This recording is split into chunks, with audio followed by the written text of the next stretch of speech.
All right, Adam, what are some things to do around Boston? I mean, how much time do you have? Sounds like there's a lot to do. There's a lot to do, yes. So, right off the top, Fenway Park, Boston's cathedral to baseball, home of the Red Sox and the oldest baseball stadium in the country, over 100 years old. That's a great place to go and check out a game. Or even if the Red Sox aren't in town, the Fenway neighborhood is really fun. It's really developed over the last several years. There's lots of restaurants and bars and just places to check out near Fenway Park. So that's definitely a spot. Fenway offers year-round tours as well. So you can always check out the field and the locker rooms and things like that. There's some great museums in the city. There's the MFA, the Fine Art Museum. There is the ICA, the Institute of Contemporary Art, which is in the Seaport neighborhood, which is a really cool spot. There's the Museum of Science. And then there's the Isabella Gardner Museum, which you may recognize. It actually is the subject of a new Netflix special that just premiered this week. Ooh. Back in the early 90s, there was an art heist at the Isabella Stewart Gardner Museum, and is the only, I believe it's the only unsolved art heist in history, or in a museum in history, in worldwide. I mean, it's $500 million worth of art was stolen. Wow. Off the walls on a random night. The thieves have never been caught, and none of the art's ever been recovered. So that's kind of cool. It's a really beautiful gallery with a courtyard, and it's really nice in there. There's some great museums. From a touristy standpoint, we have the duck tours. That's me. I'm a tourist. There you yes. go, yeah. There are these boats that are both land and water based. So you can go all around the city. The drivers and the tour guides are really animated and fun. They dress up, and then you go into the Charles River. So you get a really good idea of the layout of the city, the history of the city, and see it from some unique vantage points. And then in addition to the duck boats, we also have the swan boats, which have been a Boston staple for years. Those are located in Boston Common. So Boston Common is kind of like what Central Park is to New York. Boston Common is what we have. And the duck boats are in a lagoon in Boston Common, and you can ride the duck boats. In winter, there's a ice rink there. There's ball fields, and it's a nice place to go, whether you want to just go for a picnic or hang out. People get engaged there, so it's a fun. And then, there's a lot of different specific areas of Boston, neighborhoods that are rich in history and have a lot to do. North End, for example, is very well known for its Italian food. It's a really lively community and place to be any time of the day or night. There's the waterfront, which is on Boston Harbor. There's the Seaport district, which is essentially a brand new neighborhood. It was just a bunch of parking lots, 10, 12 years ago. And It's just completely blown up. It kind of reminds me of like a mini Las Vegas, not because there's the casinos, but they're all big glass buildings and beautiful architecture. And there's entertainment down there. There's bars overlooking the water, and there's a ton of hotels. There's the Boston Convention Centers down there. So it's a really fun, hip area of Boston. And what's really cool is Boston has these water taxis in Boston Harbor. Yeah, tell us about that. That seems so cool. It is, yeah. So you can literally get on a water taxi in the Seaport district and take it over to the waterfront, or you could take it to East Boston, which is where the Logan Airport is, or you could take it into Everett, which is where the new Encore hotel and casino is, that's operated by the Wynn Group. And so that's a beautiful new hotel casino that just opened up last year. Really kind of a unique way to see the waterfront of Boston, get around. It's very reasonably priced. I think it's $7 a trip. And just a fun way to do that.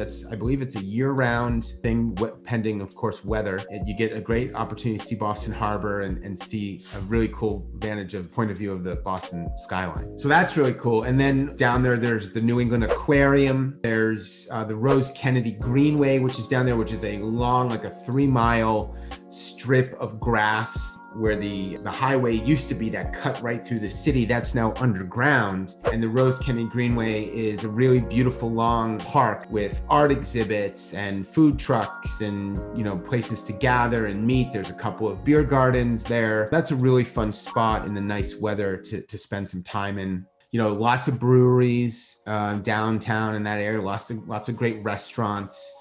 And then you also have the TD Garden, where the Bruins and the Celtics play.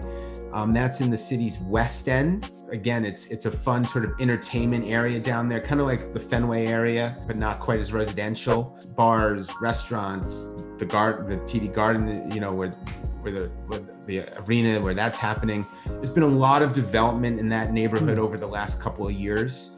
And it's become much more of a destination, a place to go to spend a night.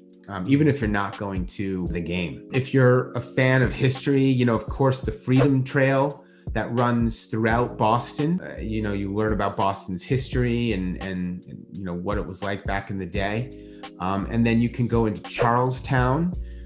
Charlestown is where the USS Constitution is, which is the oldest commissioned warship in the United States Naval Fleet. It's a beautiful, beautiful ship. It comes out once a year into the harbor, turns around and goes back in. And that was just restored. There's a great area in front of City Hall, sort of an open air space that hosts festivals, it hosts food trucks. Depending on the time of year, you might have ice skating there. You know, there's a pizza festival there, an ice cream festival there, all kinds of cool stuff happening there. Up until just a few years ago, we also had an event called Boston Calling, which was held there if you're music buff. Boston Calling is kind of Boston's version of Lollapalooza. It is a vastly growing music festival, a 2-weekend long music festival with big acts. It's gotten so big now, it's moved out of that open area downtown Boston over to the fields over at Harvard, where they have more space. Oh. But people come from all over the country and the world now to Boston Calling to check that out. If you love chocolate, I'm a big fan of chocolate. There's a beautiful hotel that just went under a major renovation called the Langham Hotel in a part of Boston called Post Office Square. And every weekend they have a chocolate bar. So everything in the chocolate bar is chocolate based. It's, you know, chocolate chip pancakes or eggs with chocolate. I mean,